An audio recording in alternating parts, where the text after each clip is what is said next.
What's up guys, it's Raccoon back with another video, and in this video we're going to be comparing the Rode NTG-2 to the Behringer C1 microphone.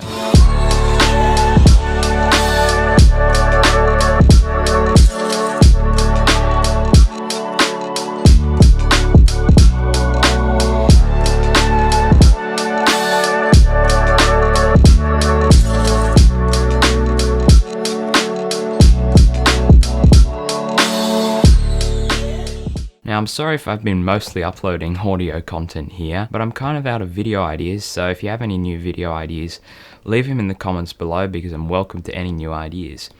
But with that aside, let's begin the comparison. So the audio you're hearing right now is from the Rode NTG-2. This microphone is hooked up through an XLR cable to the Behringer Uphoria UM2 audio interface. And I've got the gain set at about 2 o'clock, and also on my computer I have the gain set at about 70%. So let's start the comparison off with the build quality. So they're both made out of a metal construction, and actually surprisingly they have a bit of plastic on both of them.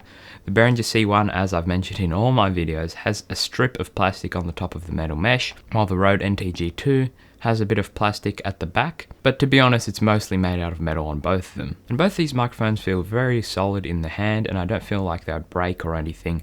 They're very solid microphones, no complaints there. So both these microphones are different types of microphones. The Rode NTG-2 is a shotgun microphone, meaning it's probably designed for a situation how it's being used now, where it's above my head here, and pretty much it gives a nice crystal clear sound while not being in the shot, and that's pretty much like the design of it. It's also designed to be like, if you're doing a movie or something like that, you can carry the microphone on a stick and follow the person around. That's also what this microphone can be used for. It's not really designed for close to the mouth audio recording, and as you're about to hear soon, it's very, very bassy. Compared to any other microphone I have, it's extremely bassy, and so that's a little bit of a downside of this microphone, that you can't really use it close up to your face. But of course it has the upside that you can have it out of the shot.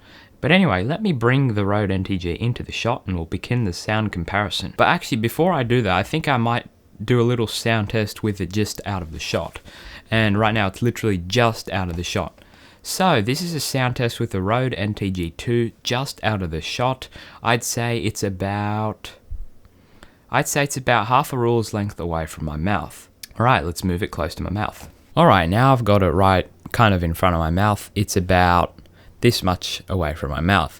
Now I'm not going to go too much closer than that, just because that's how much I have the Behringer C1 away from me when I record. Also, this microphone has pretty horrible plosives without the pop filter on. Let me give you a quick demonstration of that actually. As you can see, the plosives are actually really bad on this microphone. So let me put the Rode filter on. Alright, so now that we've got the Rode pop filter on, as you can see it's a lot better. It's a lot better than it was before. And so let's continue with the comparison. So this is the Rode NTG-2, and it's about 2 inches away from my mouth, and this is the sound you'll be getting out of it. It has a very crystal clear sound, but you will notice that it's a lot more bassy than any of the other microphones that I've ever done a comparison with. It's just the nature of a shotgun microphone, because it pretty much is designed to give a more warmer tone, but it's designed to be further away, so it still has a bit of warmth in the sound when it's above your head. That's pretty much the design of it, and it does a really good job of that, and I really like that. So this is a sound test with the Rode NTG-2 close up to my mouth. Let's switch to the Behringer C1. Alright, testing. Now we're on the Behringer C1. I've got the gain setting at the same settings. Surprisingly, they both use the same gain settings with 48 volt power on. And so this is the sound you'll be getting out of the Behringer C1. It's also about 2 inches away from my mouth. Now, I absolutely love this microphone, and it is my best budget microphone that I've ever used, and I'd recommend it to absolutely everyone for that $60 price tag, 60 Australian dollars. It's an absolute bargain. But anyway, this is the sound test with the Behringer C1 cardioid condenser mic. Alright, so as you can hear, both of them have a really nice sound, and they're both very crisp. They're actually really similar in terms of sound, but they both have a nice crisp sound. It's just one thing that's kind of holding them apart, and that is that the Rode NTG-2 is a lot more bassy and warm, while this microphone here is more of a flat profile, as I've been talking about in most of my videos. It has a very flat profile in terms of sound, and that's actually what I like about this microphone, is how even it sounds. So if you plug it into a mixer, you can actually just play with the EQ there, and you'll be able to get the perfect sound, while with the Rode NTG-2, since it's already starting with such a bassy sound, when you turn down the bass it might sound a little bit weird. But of course the Rode NTG-2 is designed for a completely different purpose to the C1.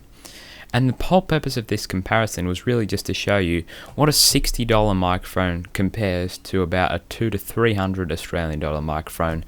They're both condenser microphones, and as you heard, the sound is surprisingly similar, just giving you an example of how good the Behringer C1 is.